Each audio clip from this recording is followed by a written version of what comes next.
What's up mga ka-onfit? 3,000 pesos lang ba ang budget mo? Ito ang mga sapatos na ire-recommend ko sa'yo.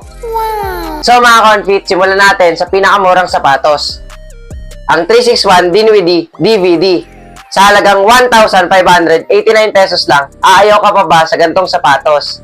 Yan o, napakaganda ng colorway niya. Sa presyong 1,589, naka-breathable mesh uppers ka na, naka-quick foam ka pa. Sulit na yon.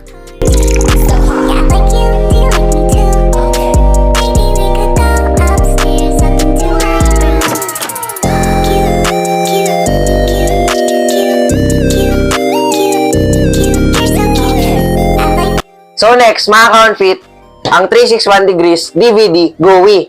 Presyo lang neto, panalong-panalo ka na. 1,749. 1,749 lang. Inuulit ko ah.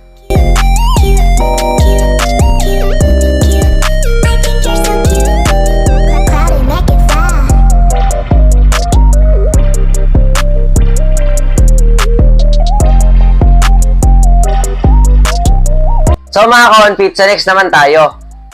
Ang Li-Ning Wade Sano Flash.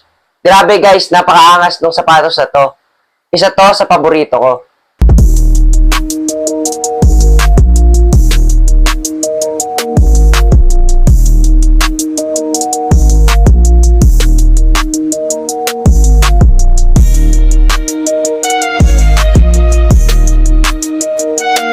Next naman, yung 361 degrees Big 3 5.0. Guys, grabe, gamit na gamit ko rin to dahil yung presyo lang neto ay 2,311 at hindi siya nagkakalayo dun sa Li-Ning Wade Sano Flash natin. Grabe guys, solid na solid to sa outdoor court. Kita nyo ba yung traction pattern yan? Sobrang solid yan sa outdoor.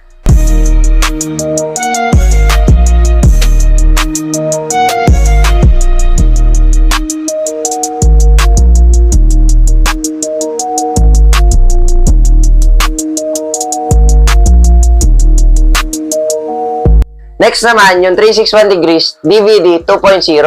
So guys, kung katulad ko kayo na ayaw nyong nadudumihan yung sapatos ninyo, bagay na bagay itong colorway na to sa inyo. Dahil kulay black siya, hindi siya dumihin, at dinagdagan na rin to ng neon green na kulay para sa added accent. 2.5 mo, may hologram, ayaw ka pa ba nun? So mga ka-onfit, grabe, yung traction nito, hindi talaga mapapaya sa court. Pwedeng-pwede to sa outdoor tsaka sa indoor. Napakakapit nito.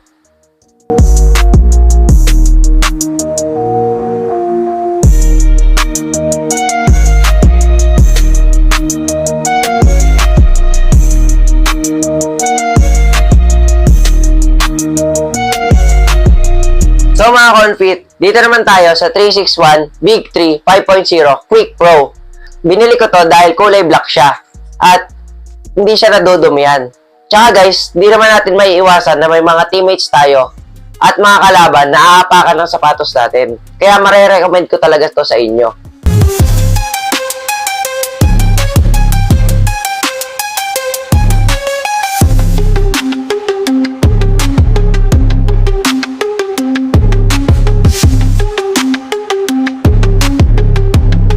Next naman natin ay ang Anta KT Fly sapatos ni Klay Thompson.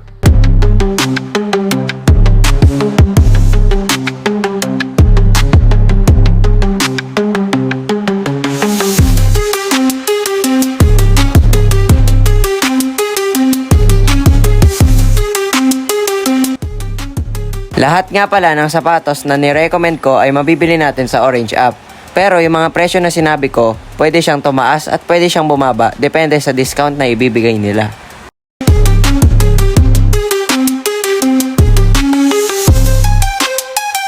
So mga ka-onfit, lagi po nating tandaan na hindi porket mura yung sapatos, is pangit na yung performance nito. Maraming sapatos na mura lang pero napakaganda ng performance. So hanggang dito na lang, sana i-like at mag-comment kayo at i-share nyo na rin tong post ko. Maraming salamat!